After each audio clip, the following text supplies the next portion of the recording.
प्रिय विद्यार्थियों, आज की कक्षा में हम निराला द्वारा लिखी गई एक प्रसिद्ध कविता तोड़ती पत्थर की संरचना पर विभिन्न दृष्टियों से बात करेंगे। निराला की ये कविता वह तोड़ती पत्थर यह पूंजीवादी व्यवस्था पर बहुत तीखा प्रहार करती है और इस कविता में निराला ने मुक्त छंद का प्रयोग किया है। निराला से पहले मुक्त छंद में ऐसी विविध अर्थ देने वाली यानी बहुत से अर्थ देने वाली ऐसी यथार्थवादी कविता शायद पहले कभी लिखी नहीं गई। निराला की यह कविता,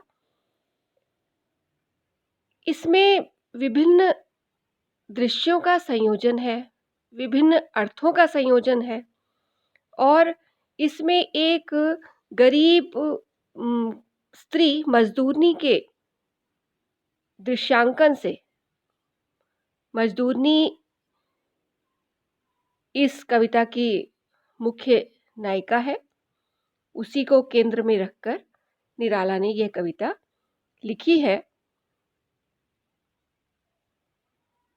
निराला ने आचार्य जानकी वल्लभ शास्त्री, जो प्रसिद्ध कवि थे हिंदी साहित्य के, उनको एक बार पत्र में लिखा था कि वह तोड़ती पत्थर के काव्य शिल्प और काव्य भाषा में मैंने ऐसे शब्दों का प्रयोग किया है कि आप उसकी जगह दूसरा शब्द बदल नहीं सकते, वरना तोड़ती पत्थर की बुलंद कविता इमारत दरक कर रह जाएगी।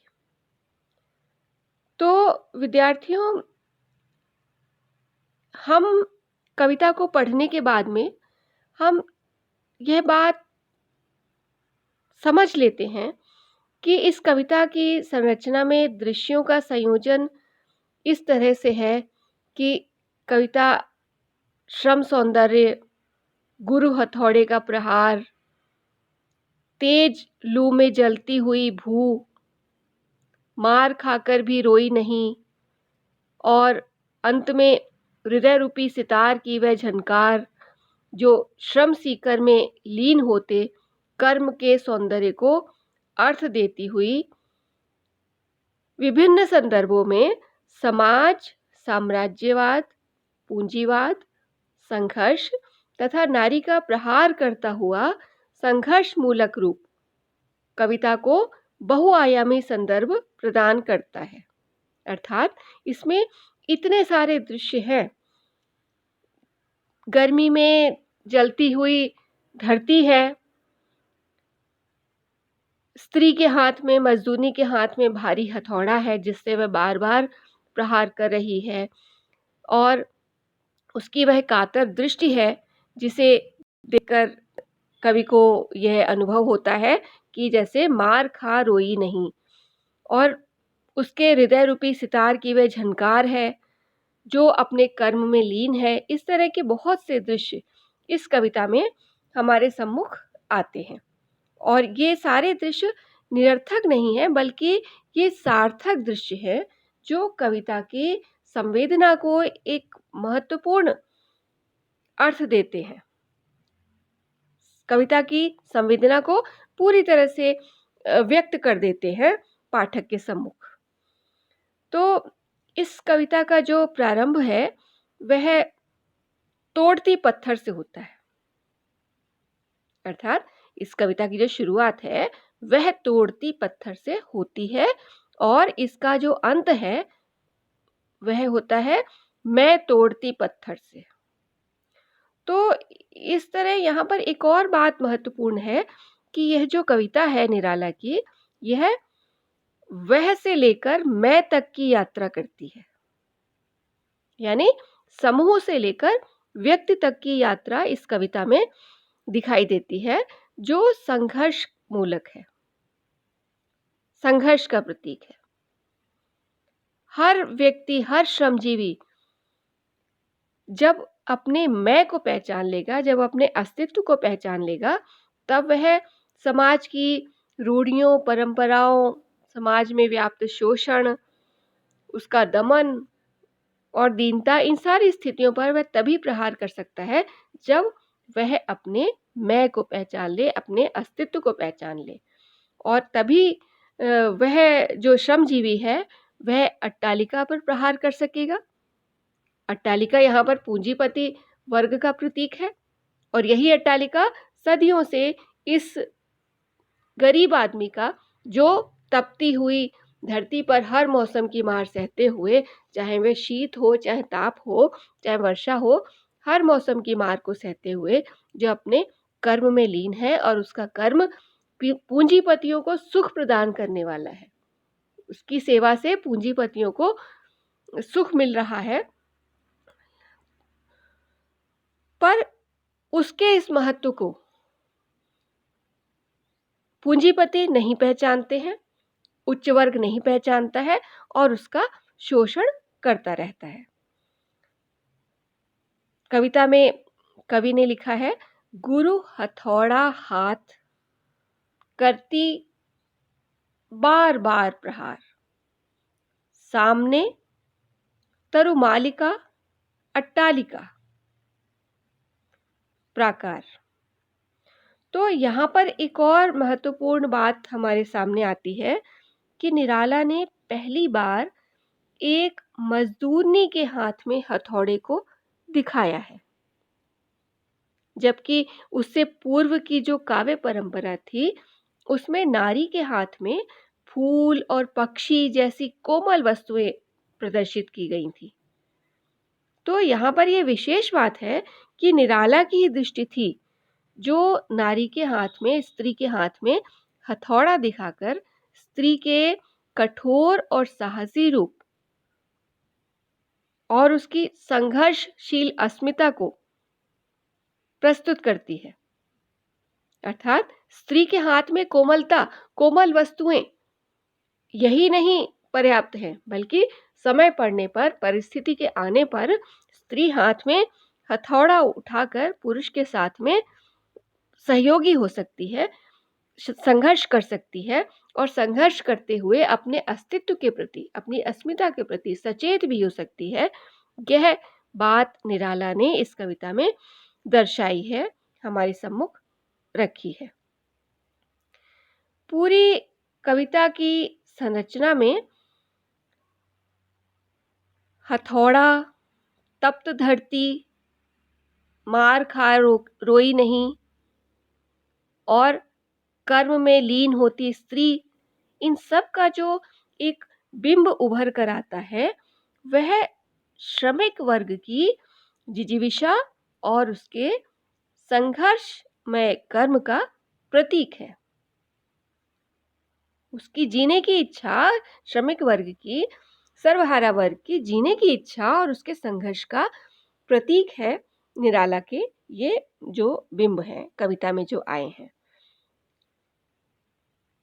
इसके अलावा यहाँ इन पंक्तियों में एक बात और भी हमारे सामने आती है कि यहाँ पर जो कवि ने जो लिखा है, गुरु हथौड़ा हाथ करती बार बार प्रहार, तो यहाँ पर सीधा वर्णन होने पर भी हथौड़े की चोट जो है पत्थर पर पड़ने पर, कविता में पत्थर पर पड़ती हुई दिखाई दे रही है, लेकिन सांकेतिक रूप में ये जो हथौड़े की चोट है वह अट्टालिका पर पड़ती है।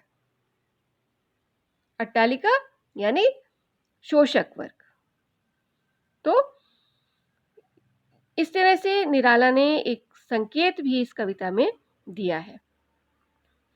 इसके अलावा वह जो मजदूरनी है, वह जहाँ बैठी है वह पेड़ छायादार नहीं है, पेड़ के नीचे बैठी है पर पेड़ छायादार नहीं है। अट्टालिका में तरुमालिका है, अर्थात वह जो अट्टालिका है, अट्टालिका भी है और उसमें तरुमालिका भी है, यानी अट्टालिका की छाह और उस अट्टालिका पर तरुमालिका। तो आदमी कितनी छाह में, कितने सुकून में, कितनी शांति में बैठा हुआ है एक वर्ग, और एक धूप को सहता हुआ काम में जुटा हुआ है। ये हमारे समाज की जो उम, समाज की जो विषमता है वह इस कविता में साफ दिखाई देती है। अच्छा, एक और पंक्ति आती है, बंधा यौवन। अब ये जो बंधा यौवन शब्द का प्रतीक है यहाँ पर, वह पवित्रता से है। यौवन छलकता नहीं है, यहाँ पर बंधे यौवन में कवि ने संकेत किया है पवित्रता से। इस प्रकार से इस पूरी कविता की संरचना में जब हम देखते हैं, तो यहाँ पर एक और शब्द आते हैं हमारे सामने, एक पंक्ति और आती है इसमें, रुई ज्यों जलती हुई भू। तो इसमें उन समस्त विरोधी शक्तियों का रूप है जो मजदूरनी के सामने है। यही वह पत्थर है जिसे लगातार वह तोड़ रही है। अच्छा, दूसरी एक और शब्द आता है, एक और पंक्ति आती है, मार खा रोई नहीं। इसमें सहानुभूति का स्वर उतना नहीं है जितना कि मानवीय करुणा का, क्योंकि यह कविता हमारे भीतर, पाठकों के भीतर कोई आंसुओं से भरी हुई सहानुभूति का भाव नहीं जगाती है, बल्कि यह हमारे भीतर एक ऐसी मानवीय करुणा जगाती है कि जो सहानुभूति नहीं चाहती, बल्कि सहयोग चाहती है, सहारा चाहती है। तो सामान्य बात है, संघर्ष चाहे सर्वहारा वर्ग का हो, चाहे नारी का हो, चाहे किसान का हो या मध्य वर्ग का हो, वह सहयोग चाहता है, और यह सहयोग हम उसको करुणा के द्वारा ही दे सकते हैं। जब तक हमारे भीतर करुणा का भाव उत्पन्न नहीं होगा, हम किसी का सहयोग नहीं कर सकते हैं। और यहाँ पर जो कहा है, मार खा रोई नहीं, मार खा, तो यहाँ पर मार खाने का जो अर्थ है वह रोना नहीं है, पिटना नहीं है, सिसकना नहीं है, बल्कि यहाँ पर संघर्ष करना है, अपने दुख को ऊर्जा में बदल देना है, संघर्ष करना है। और यह कवि का यही मंतव्य है। ये कवि हमारे सामने यही बात लाना चाहते हैं कि यहाँ मार खाना रोना नहीं है, अपनी दीनता प्रकट करना नहीं है, सिसकना नहीं है, बल्कि परिस्थितियों के साथ में संघर्ष करना है।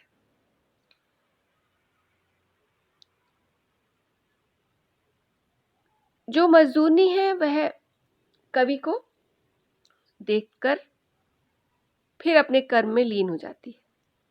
कविता में कवि कहते हैं, देख कर रोई नहीं, देखा मुझे उस दृष्टि से जो मार खा रोई नहीं।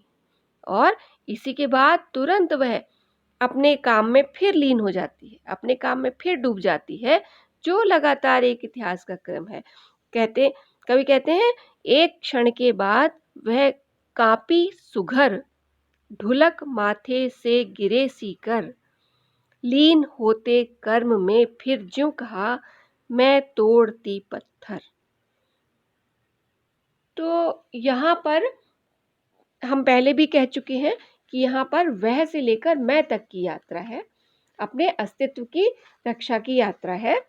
और अधिक गहराई में हम देखते हैं तो हम ये पाते हैं कि तोड़ती पत्थर कविता में स्थितियों के यथातथ चित्रण, यानी स्थितियां जैसी हैं, जैसी हमारे सामने हैं, वैसी ही हमारे सम्मुख रख दी जाए, उसकी बजाय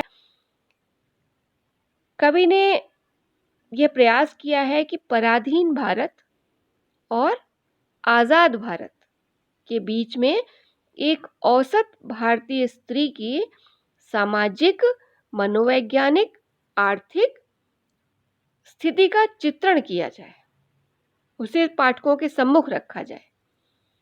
आज से 60 वर्ष पूर्व लगभग निराला ने जो भारतीय स्त्री की एक मजदूरनी के चित्रण के माध्यम से भारतीय स्त्री की जो ये संघर्ष और उसकी जो यातना की तस्वीर निराला ने इस कविता में हमारे सम्मुख रखी थी, हमें यह स्वीकार करना होगा कि वह आज भी टूटी नहीं है, समाप्त नहीं हुई है, खत्म नहीं हुई है। अधिक से अधिक एक पत्थर तक सरका है बस। बहुत ज़्यादा स्थितियां परिवर्तित नहीं हुई हैं, यह हमें स्वीकार करना होगा।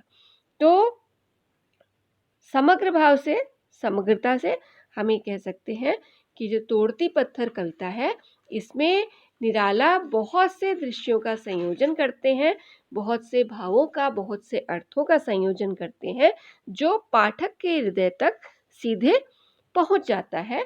और इन्हीं दृश्य संयोजनों के माध्यम से, इन्हीं अर्थ संयोजनों के माध्यम से निराला अपनी बात बिल्कुल यथार्थ रूप में पाठक के सामने प्रस्तुत कर देते हैं।